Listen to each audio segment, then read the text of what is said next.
प्रश्न है नकली दवाओं के सेवन से होने वाली मौतों के बारे में, जिसके बारे में उनको उत्तर दिया गया है कि इस प्रकार के कोई भी प्रकरण अभी तक उत्तर प्रदेश सरकार के संज्ञान में नहीं है। दूसरा, समय समय पर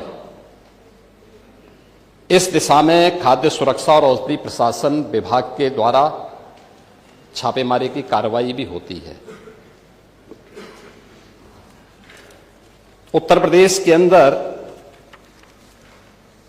कोडिन कफ सिरप के मामले में, जिसको नेता विरोधी दल, मैं तो ये मानता था कि उम्र के चौथे पड़ाव पर व्यक्ति सच बोलने का आदी कम से कम इस उम्र में तो होगा ही, लेकिन इस उम्र में भी इस समाजवादी उनको झूठा बुलवा देते हैं।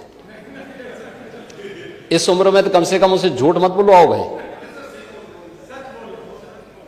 सच बोलने के उनको आदी होना चाहिए। और वो तो चेयर पे बैठ चुके हैं लंबे समय तक, स्पीकर के रूप में उन्होंने सदन को आगे बढ़ाया है। कोडिन कफ सिरप से उत्तर प्रदेश के अंदर कोई मौत नहीं हुई है। एक। दूसरा, इस मामले में एनडीपीएस के अंतर्गत कार्रवाई होगी। यह उत्तर प्रदेश सरकार इस मामले को कोर्ट में जीती है, उत्तर प्रदेश ने इस मामले को लड़ा है। तीसरा, उत्तर प्रदेश में इसका जो सबसे बड़ा होलसेलर, जो बड़े होलसेलर हैं, जिसको सबसे पहले एसटीएफ ने पकड़ा था 2016 में, उसको लाइसेंस समाजवादी पार्टी ने जारी किया था। जो फोटो रिलीज हो रही है, देश के अंदर दो नमूने हैं, एक दिल्ली में और एक लखनऊ में बैठते हैं। जब देश में कोई चर्चा होती है तो तुरंत वह देश छोड़ करके भाग जाते हैं। और मुझे लगता है कि यही आपके बबुआ के साथ भी हो रहा होगा। वह भी देश से फिर जाएंगे इंग्लैंड की सैर सपाटे में, और आप लोग यहां चिल्लाते रहेंगे। महोदय, कोडिन कफ सिरप का मुद्दा जो इन्होंने उठाया है, मुद्दा था नकली दवाओं के सेवन के कारण होने वाली मौतों का। और उसके बारे में हमने पहले ही बताया है कि नकली दवा के कारण होने वाले मौत के प्रकरण की कोई भी बात अभी तक शासन के संज्ञान में नहीं आई है। और समय समय पर एफएसडीए विभाग इसको लेकर के छापेमारी करती है, कार्रवाई करती है। कंपनियों में भी इस प्रकार की कार्रवाई होती है। यूपी के अंदर कोडिन कफ सिरप, इसके केवल स्टॉकिस्ट हैं, होलसेलर हैं।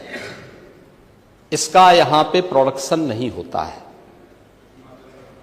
ये मध्य प्रदेश में, हिमाचल में और अन्य राज्यों में होता है। और जो मौत के प्रकरण सामने आए हैं, वे मौत के प्रकरण अन्य राज्यों में आए हैं। जिन राज्यों में आए हैं, वह जो भी प्रकरण सामने आए हैं, यह तमिलनाडु में बने हुए एक सिरप के कारणों सामने आई है।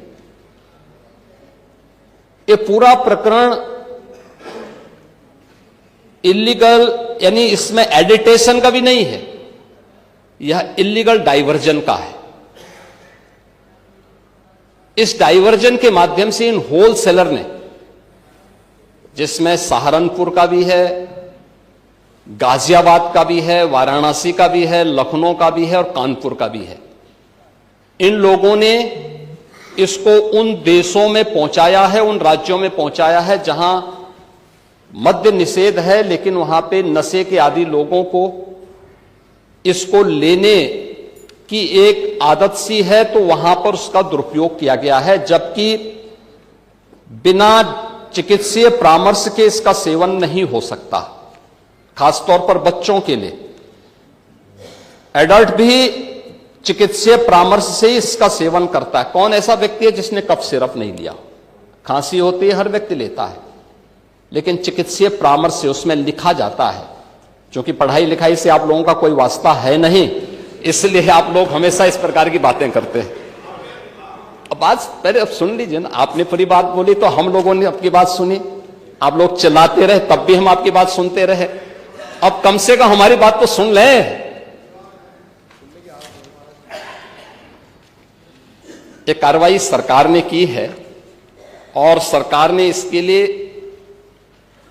79 अभियोग अब तक दर्ज किए हैं। इसमें 225 अभियुक्तों को इसमें नामजद किया है।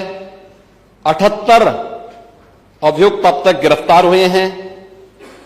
134 फर्म पर एक छापेमारी की कार्रवाई हुई है और इसमें अब तक जिन क्षेत्रों में ये आई हुई अलग अलग राज्यों से जुड़े हुए यह सभी केंद्र हैं और मुझे लगता है अगर आप इसकी गहराई में जाएंगे तो घूम फिर करके वही मामला है कि वो कहीं ना कहीं कोई ना कोई समाजवादी पार्टी से जुड़ा हुआ नेता या उनसे जुड़ा हुआ कोई ना कोई व्यक्ति उसकी चपेट में आता है। और इलीगल ट्रांजैक्शन भी जो हुआ है वो अभी आपकी लोहिया बहाने के एक पदाधिकारी के अकाउंट के माध्यम से हुआ है। एसटीएफ इसकी जांच कर रही है। इस पूरे मामले में हाईकोर्ट से उस पूरे मामले को एनडीपीएस के अंतर्गत इस मामले में मुकदमा चलना चाहिए। ये उत्तर प्रदेश सरकार ने इस लड़ाई को लड़ा है और उसको जीता है और इस मामले में कोई भी अपराधी छूटने नहीं पाएगा। और चिंता मत करिए, समय आने पर बुलडोजर एक्शन भी उसकी तैयारी भी रहेगी। उस समय चिल्लाना मत करो। प्रश्न संख्या 5 डॉक्टर रागिनी। नहीं वो ये दिखाना नहीं, पूरा माननीय मुख्यमंत्री बड़ा मेरी बात सुनिए। विषय आपने मेरा बात सुन लीजिए। तुम जी मेरी बात सुन लीजिए, मेरा निवेदन सुन लीजिए ना। आप उसको सुनेंगे कि अपना बोलते रहेंगे? अगर आप अपना बोलते अगर मेरा निवेदन सुन लीजिए। अगर नियम एक सेकंड सुन लीजिए, क्योंकि आपने नियम 56 दिया था और पूरा उत्तर माननीय मुख्यमंत्री जी के द्वारा दे दिया गया। ठीक है, तो वो विषय समाप्त कर दीजिए उसको, नियम 56 को। नियम 56 का विषय तो पूरा आ गया ना, उत्तर तो आ गया उसमें। अब वही तो आप चाहते थे। आपने जानबूझकर कि आपके नेता उस विषय को ना उठा पाए, आपने उसको उठा दिया। जब आपने उसको उठा दिया तो ये सदन के सम्मानित नेता हैं, वहीं पर आपने किया ना, तो आपने विषय और कभी कभी समाप्त कर दिया, उसका उत्तर आ गया। उनकी वाणी ऐसी निकलती है जो उनके सब अनुरूप नहीं रहता। अभी आपने कहा 2 नमूने हैं, एक समाजवादी पार्टी, एक वो। तो उन्होंने किसी का नाम तो लिया नहीं। ये नमूने नहीं है, अपने ऊपर कैसे समझ? ये नमूने नहीं है ये। अरे आप नाम तो लिया नहीं, नेता प्रतिपक्ष किसी का नाम तो लिया नहीं। अरे आप क्यों समझते हो उनको?